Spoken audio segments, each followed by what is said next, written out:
అయితే దీంతో పాటు మరో కీలకమైన అంశం ఏంటంటే తెలుగుదేశం పార్టీ అధినేత చంద్రబాబు నాయుడు నివాసంలో ఉండవల్లిలో చంద్రబాబు నాయుడు కుటుంబ సభ్యులతో పాటు నందమూరి కుటుంబ సభ్యులు కూడా బాణాసంచా పేర్చి ఆంధ్రప్రదేశ్ లో అరాచకానికి అడ్డుకట్ట వేసిన రోజు ఇది అని చెప్పి ఆనందం వ్యక్తం చేశారు.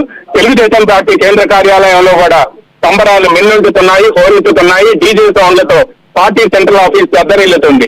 ఈ నేపథ్యంలోనే ఆంధ్రప్రదేశ్ లో తెలుగుదేశం పార్టీకి సంబంధించిన కొంతమంది నేతలు కూడా ఊహించని విజయం రావడంతో ఆనంద తిరేకాలు వ్యక్తం చేస్తున్నారు. పార్టీ 5 సంవత్సరాల క్రితం ప్రతిపక్ష స్థానానికి కూడా నోచుకొని దశకు వెళ్లి 23 స్థానాలు కైవసం చేసుకుంటే మళ్ళా వైఎస్ఆర్ కాంగ్రెస్ పార్టీని మట్టి గరిపించి 23 కంటే తక్కువ 20 స్థానాలకు తీసుకొచ్చింది. అదేవిధంగా తెలుగుదేశం పార్టీ వైపు నుంచి గెలుపొంది 2019లో గోడ దూకిన 4 ఎమ్మెల్యేలు కూడా తెలుగుదేశం ఈ ఎన్నికల్లో బుద్ధి చెప్పారు పార్టీకి సంబంధించిన కార్యకర్తలు. అదేవిధంగా ఇప్పుడు గెలవదు అనుకున్న కొన్ని స్థానాలు కూడా తెలుగుదేశం పార్టీ కైవసం చేసుకోవటమే ఇది అసలైన రికార్డు. 1983 తర్వాత మళ్ళీ అంతటి రికార్డు ఇక్కడ ఓవరాల్ గా రామారావు, చంద్రబాబు నాయుడు ఇంటి దగ్గర నాకు వచ్చిన సమాచారం ఇందాక భద్రత పెంచారు, ప్రోటోకాల్ ఏర్పాట్లన్నీ కూడా జరుగుతూ ఉన్నాయి, అక్కడికి అదనపు బలగాలు వెళ్ళాయి అక్కడికి అని చెప్పి వచ్చింది. చంద్రబాబు నాయుడు ఇంటి దగ్గర ఎలాంటి ఏర్పాట్లు జరుగుతున్నాయో చెప్పగలరా?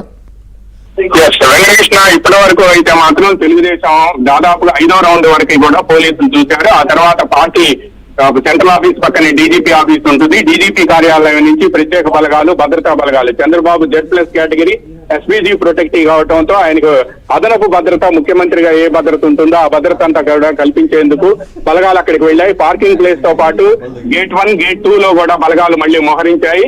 దీంతో పాటు పార్టీ సెంట్రల్ ఆఫీస్ మంగళగిరిలో కూడా పెద్ద ఎత్తున పోలీసు బలగాలు చేరుకున్నాయి. దాదాపుగా ఎందుకంటే లీడ్స్ చూసినా కానీ 7వ రౌండ్ అయిపోయేటప్పటికి కూటమికి 150 స్థానాలు రావటం, అదే విధంగా తెలుగుదేశం పార్టీకి సింగిల్ గా ఇప్పటి వరకు అయితే 128 స్థానాలు కూడా రావటం, అది 130 వరకు కూడా వెళ్ళిద్ది అనుకుంటున్నారు.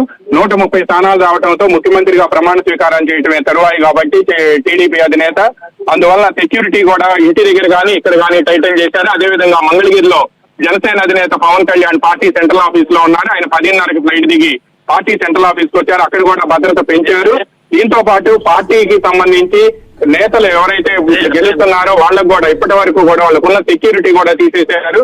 వాళ్ళకు కూడా సెక్యూరిటీ పెంచేందుకు పోలీస్ కార్యాలయం డీజీపీ హెడ్ క్వార్టర్స్ లో ప్రయత్నాలు జరుగుతున్నాయి. ముఖ్యంగా చంద్రబాబు ఇంటి వద్ద కానీ లేకపోతే పార్టీ కార్యాలయం వద్ద కానీ సెక్యూరిటీ అయితే మాత్రం బాగా టైటన్ చేశారు. పార్టీ కేంద్ర కార్యాలయానికి పెద్ద ఎత్తున కార్యకర్తలు తరలి వస్తున్నారు. అందువల్లనే పార్టీ సెంట్రల్ ఆఫీస్ లో కూడా సెక్యూరిటీ టైటన్ చేశారు. Venkatakrishna, right, thank you very much Ramarao for the updates. ఇక మనం ఒకసారి ప్రసాద్ గారు, ఈ హ్యాట్రిక్ కొట్టేవాళ్ళు చాలా ఎక్కువ మంది ఉన్నారు. ఈసారి రెండోది ఇందాక నేను చెప్పిన లిస్ట్ ఉంది కదా, దాదాపు 20